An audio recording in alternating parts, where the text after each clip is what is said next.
नमस्कार और welcome back. मैं भारत पहुंच चुका हूं, दिल्ली एयरपोर्ट पे हूं और यहां पे मुझे पता लगा कि ट्रंप ने अपना एक आदमी भेजा है दिल्ली के अंदर और उस आदमी के हाथ में एक गन है जो हमारी गवर्नमेंट के सर के ऊपर उसने गन रखी हुई है। सारी हदें पार कर दी अमेरिका ने।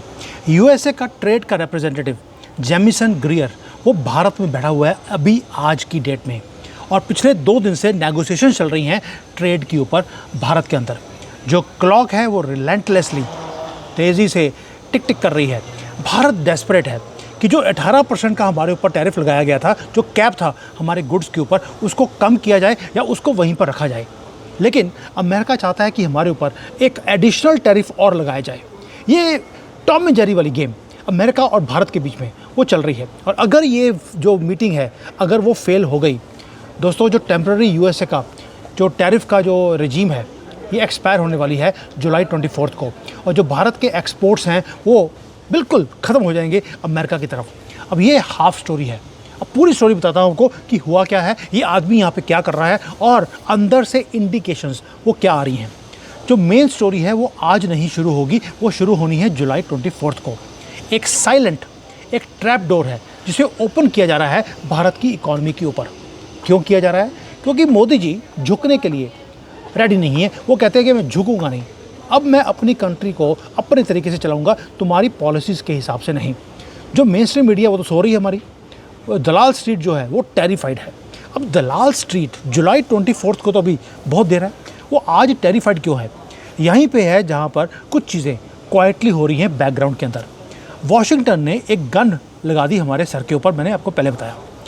सेक्शन लगा दिया 301। अब 301 सेक्शन क्या है? वो बोलते हैं कि भारत के अंदर फोर्स्ड लेबर करवाई जाती है। मुसलमान कंट्रियों में लोगों को वहाँ बिठाकर फोर्स्ड लेबर होती है, इनको दिखता नहीं। चाइना में 18-18 घंटे काम करवाया जाता है जानवरों से, शिनजियांग के मुसलमानों से, इनको फोर्स्ड लेबर नहीं दिखती। वहाँ पे बड़ा सामान खरीदा जा रहा है। लेकिन भारत के ऊपर उन्होंने बोल दिया आपके ऊपर हम इमीडिएटली डेवास्टेटिंग 12.5% का एडिशनल टैरिफ लगाएंगे। लेकिन किस पे लगाया? 54 कंट्रीज़ का नाम ले लिया, लेकिन लिस्ट के अंदर टॉप के ऊपर वो था भारत। डेडलाइन जो है इन्होंने दे दिया कि आप अपने प्रूफ दे दीजिए कि आप यहाँ पर चाइल्ड लेबर यूज़ नहीं करते। जून 22 निकल चुकी है। आज जून 25 पे हम बैठे हैं। हमने पूरा डोजियर दिया कि नहीं दिया इसकी भी न्यूज़ नहीं है। किसी प्राइम टाइम न्यूज़ में इसको डिस्कस नहीं किया गया और जब मैं गवर्नमेंट की वेबसाइट पे गया हूँ वहाँ पर भी चुप्पी है। No answer is there.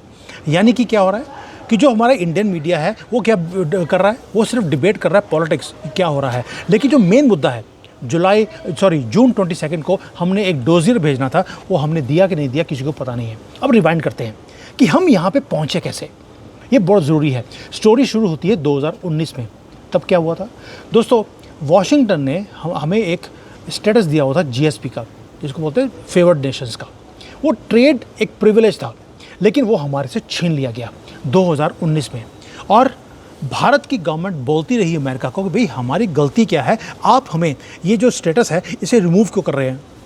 क्योंकि ये एक लाइफलाइन था हमारे एक्सपोर्टर्स के लिए, लेकिन उस लाइफलाइन को वैनिश कर दिया गया। लेकिन उसके बाद एक टेम्पररी हमें लाइफलाइन दी गई, टेम्पररी, जिसकी एक्सपायरी जुलाई 24 को है और बीच में डाल दिया ये फोर्स्ड लेबर वाला। दोस्तों ये सब कुछ बाय कोइंसिडेंस नहीं है। अब ये जो ब्लैकमेलिंग का काम है यूएसए, वो कर क्या रहा है, क्यों हो रहा है हमारे साथ? पहली बात यह है कि आपको जियोपॉलिटिक्स जब आप चेस बोर्ड देखते हैं तो 2 साल से हमने भी हदें सारी पार करी। हमने रशिया का तेल खरीदा अपनी टर्म्स पर, अपनी करेंसी में। वॉशिंगटन हेट्स कि जब आप उसके डॉलर को छोड़कर अपनी करेंसी में काम करते हैं, इसलिए वो भारत को सैंक्शन करना चाहता है लेकिन कर नहीं सकता क्योंकि उसे चाइना को काउंटर करने के लिए भारत की ज़रूरत है। तो वॉशिंगटन करता क्या है?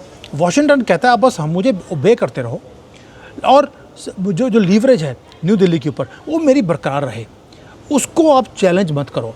इसलिए गन हमारे सर के ऊपर रख दी कि अगर आपने रशिया से यूएई से तेल खरीदना डॉलर में शुरू नहीं किया तो आपके ऊपर एडिशनल टैरिफ वो लगा दिए जाएंगे। एक ही एम है कि हमें अमेरिकन टर्म्स के ऊपर एग्री करना पड़ेगा, दैट इज़ ऑल। और जियोपॉलिटिक्स में मैं हमेशा बोलता हूँ 2 क्वेश्चंस हैं, लेकिन अमेरिका आज और अभी क्यों कर रहा है, वाई एंड वाई नाउ। ये है पॉलिटिकल थिएटर दोस्तों। पॉलिटिकल थिएटर का मतलब क्या है? यूएसए के अंदर इलेक्शंस अभी 3-4 महीने के बाद हैं। मिड टर्म इलेक्शन में अगर ट्रंप हार गया तो वो रिज़ाइन कर जाएगा। ये राइटिंग ऑन द वॉल है। जो करंट एडमिनिस्ट्रेशन है ट्रंप की, वो डेस्परेट है कि उन्हें वोट्स चाहिए जो यूनियंस हैं अमेरिका के अंदर। अब अगर अमेरिकन प्रेसिडेंट ये दिखाते हैं कि उन्होंने भारत है, बाकी कंट्रीज़ हैं, वहाँ पर उन्होंने इंपोर्ट बंद कर दी क्योंकि वहाँ पर फोर्स लेबर करवाई जाती है, वो परफेक्ट एक नैरेटिव है जो डोमेस्टिक अमेरिकन जो ये वोटर्स हैं उसको सूट करती है। इसलिए वो स्क्वीज़ कर रहे हैं भारत को। ये एक पॉलिटिकल थिएटर भी है और ऊपर से मोदी जी भी हदें पार कर रहे हैं। ये दो चीज़ें पैरेलल वो चल रही हैं। अब थोड़ा सा नॉइज़ को छोड़ते हैं भाई। पहली बात ये है कि जो हमारा इंडियन मीडिया है वो बार बार बोल रहा है कि हमारी डील साइन हो गई अमेरिका के साथ, जबकि अमेरिका के साथ अभी डील हमारी साइन नहीं हुई है। ब्लाइंडली ऑप्टिमिस्टिक है। मैं बोलता हूँ कि फाइनेंस और इकोनॉमी के अंदर आपको ऑप्टिमिस्टिक नहीं, आपको थोड़ा सा आपको नेगेटिव भी देखना पड़ता है कि अगर ग्रेयर जो आया हुआ है गन लेकर, अगर वो दिल्ली छोड़ के चला गया, आज उसकी फ्लाइट वापसी की और उसने डॉक्यूमेंट साइन नहीं किए तो क्या होगा? अब थोड़ा सा देखते हैं कि जो डैमेज है हमारे ऊपर वो क्या आएगा। क्यों? क्योंकि जो आपका जो पोर्टफोलियो है, जो आपने शेयर्स खरीदे हैं, जो अगर आप कंपनीज़ हैं, मैं कंपनीज़ के नाम देने वाला हूँ 3-4 या इंडस्ट्री के, जहाँ पर असर पड़ेगा। क्योंकि जियो पॉलिटिक्स के अंदर कुछ भी सटल नहीं है। वो पॉजिटिव भी हो सकता है, वो नेगेटिव भी हो सकता है। पहले नेगेटिव की बात करते हैं। Things are changing every hour दोस्तों। और जब से ट्रंप आया है, क्योंकि वो बिगेस्ट शोमैन है, वो कुछ भी चीज़ों को कुछ घंटों में नहीं, कुछ सेकंड्स में चेंज कर देता है अपनी ईगो को सेटिस्फाई करने के लिए। तो इसलिए अगर ये डील नहीं हुई तो होगा क्या अगले 1 या 2 दिन में? वैसे तो आज 25 है, कल से आपको स्टॉक मार्केट के अंदर आपको उथल पुथल हुई आपको दिखाई देगी। कौन कौन हिट होगा? फार्मास्यूटिकल्स। सबसे पहली जो गोली लगनी है वो फार्मा को लगेगी, क्योंकि भारत के जो जेनरिक्स के जो डोमिनेंस है यूएसए की मार्केट के अंदर, वो आपको मालूम है। अगर टैरिफ इंक्रीज़ हुआ तो हमारे जो मार्जिन्स हैं फार्मा कंपनी के वो ख़त्म हो जाएंगे, ऑर्डर्स कैंसिल होने शुरू हो जाएंगे। इसलिए आपकी नज़र निफ्टी जो फार्मा इंडेक्स है उसके ऊपर आपको रखनी पड़ेगी। अगर कल को निफ्टी नहीं गिरता, इसका मतलब है कोई ना कोई अंडरस्टैंडिंग हमारी हो गई है अमेरिका के साथ। दूसरा है टेक्सटाइल्स। जो मैन्युफैक्चरिंग हब्स हैं, जैसे तिरुपुर है, लुधियाना है, ये ब्लीड करना शुरू कर जाएंगे, क्योंकि एक कंबाइंड टैरिफ हिट हमारे ऊपर लगने की उम्मीद है। 18% प्लस 12.5%। आप समझ लीजिए हम कहाँ पहुँच जाएंगे। ये हमारा जो ग्लोबल प्राइसिंग की पावर है वो हमारी डिस्ट्रॉय हो जाएगी, और जो ऑर्डर्स हैं वो इमीडिएटली शिफ्ट हो जाएंगे। बांग्लादेश है, वियतनाम है, वो वहाँ पे जाने शुरू हो जाएंगे। और तीसरा है आईटी सेक्टर, क्योंकि आपको मालूम है कि जब ट्रेड की डील रुकती है तो वॉशिंगटन H-1B वीज़ास को और ज़्यादा टाइट करना शुरू करता है, और ये एक फेवरेट प्रेशर टैक्टिक्स है अमेरिका की हमारे ऊपर। अब एक इनविजिबल थ्रेड भी है इन सारी चीज़ों के साथ। अब फ़र्क क्या पड़ेगा अगर 3 इंडस्ट्रीज हिट होती हैं? की फ़र्क पड़ता है? अब कनेक्ट करते हैं डायरेक्टली। ये आपकी पॉकेट को हिट करता है। वो कैसे? जब टैरिफ्स लगते हैं हमारे ऊपर तो जो भारत के एक्सपोर्ट्स हैं वो कोलैप्स होने शुरू हो जाएंगे। कम एक्सपोर्ट्स होंगे मतलब कि कम डॉलर कंट्री में आएंगे। कम डॉलर आएंगे तो मतलब है कि रुपया जो है वो ऑलरेडी अंडर प्रेशर है, उसके ऊपर और प्रेशर आएगा तो जो रुपया है वो वीक होकर वो क्रैश होना शुरू हो जाएगा। ये दोबारा से 100 को पार कर जाएगा। मैंने कल भी वीडियो बनाया था। अमेरिका चाहता है कि हमारा रुपया 100 को क्रॉस कर जाए, क्योंकि जो टैक्स है वो जाएगा अमेरिका को, और हमारी कोशिश है कि 82 पे लेके आना है। इसलिए जो वीक रुपी है उसके कारण जो इंपोर्ट है आपका ऑयल का वो एक्सपेंसिव हो जाएगा, आपकी चीज़ें महंगी हो जाएंगी, इन्फ्लेशन बढ़ना शुरू हो जाएगा। इसलिए जो ये सब कुछ है ये आपकी पॉकेट को वो टच करता है, और जब इन्फ्लेशन इंक्रीज़ होता है तो आरबीआई ट्रैप में फंस जाता है। क्यों? क्योंकि वो रेट ऑफ इंटरेस्ट को वो कम करना चाहते हैं। वो नहीं हो रहा तो आपका जो होम लोन है, गाड़ी का लोन है, उसकी जो EMI है वो कम नहीं होगी। ये है रियल गेम कि आपकी इकॉनमी को और आपके रुपए को क्रश करना है। इसलिए आदमी को भेजा है बंदूक लेकर। अगर ये सिग्नेचर डिले हो गया वॉशिंगटन और दिल्ली के बीच में, आपका बैंक अकाउंट जो भारत में है वो ड्रेन आउट करना शुरू हो जाएगा, उसकी परचेजिंग पावर वो कम हो जाएगी। अब आज है जून 25, ये है मोमेंट जहाँ पर सब कुछ या तो पॉजिटिव जाएगा या नेगेटिव जाएगा।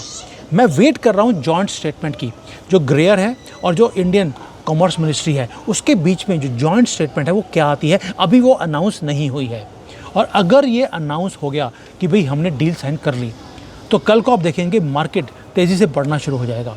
और अगर उसने बोल दिया कि टॉक्स होल्ड अप हैं, एक राउंड और हमें डिस्कशन करना पड़ेगा, तो मार्केट में कल आपको पैनिक हुआ हो दिखाई देगा।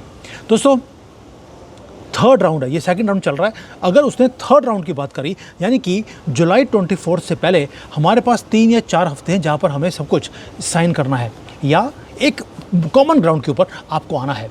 हमें फाइनलाइज करना पड़ेगा everything in the next few days. जो भारत है आज की डेट में, वो उसके लिए एक ऐसा जैसे पहाड़ी को हम क्रॉस करने की कोशिश कर रहे हैं और आगे एक और पहाड़ी हमारे सामने आती है, हम पहाड़ियों को क्रॉस कर ही नहीं पा रहे। वॉशिंगटन बहुत ज़्यादा हार्ड बॉल हमारे साथ खेल रहा है। दिल्ली क्या कर रहा है? दिल्ली रिफ्यूज़ करता है ब्लिंक करने से।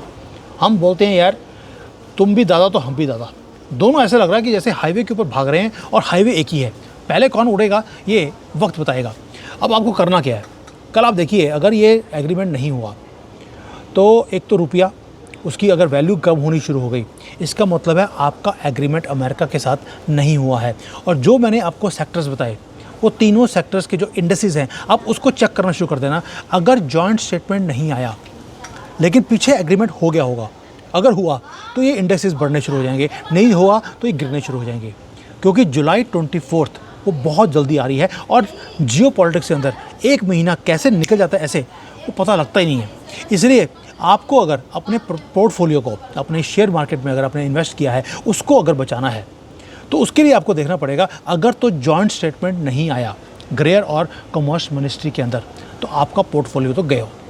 और इसलिए बोल रहा हूँ आपको, एक और दिन, एक और तूफान, उसको भारत की तरफ भेजा जा रहा है अमेरिकन प्रेसिडेंट की तरफ से, सिर्फ इसलिए कि वो चाहता है कि भारत अमेरिका को फॉलो करना शुरू कर दे, अपनी इंडिपेंडेंट पॉलिसी ना रखे। हम कहाँ से तेल खरीदेंगे, किस करेंसी में करेंगे, ये अमेरिका में बैठकर वो डिसाइड करता है वहाँ पर दोस्तों। और मोदी जी क्या बोल रहे हैं? मोदी जी का आंसर 3-4 वर्ड्स में था, भाड़ में जा। चू पंजाबी वाला चू नहीं, पता नहीं कौन सा चू है, भाड़ में जा। ये है मोदी जी का आंसर ट्रंप के लिए। और ये जो अटैक्स हैं आपके ऊपर, ये हर रोज़ होंगे और ये बढ़ते जाएंगे। मैं पहले बोल रहा हूँ नवंबर 5 या 6 तब तक ये अटैक्स बढ़ने हैं, उसके बाद शांति ही शांति है। आप नवंबर निकाल लीजिए, उसके बाद देखते हैं क्या होता है। तो ये युद्ध है किसका? ये है दिए और तूफान की लड़ाई। और मोदी जी कैसे इस दिए को ऐसे बचा कर निकाल रहे हैं नवंबर तक, ये आपको मैं हर रोज़ बता रहा हूँ। Let's see what happens and let's pray for Bharat. Thank you. जय हिंद, वंदे मातरम।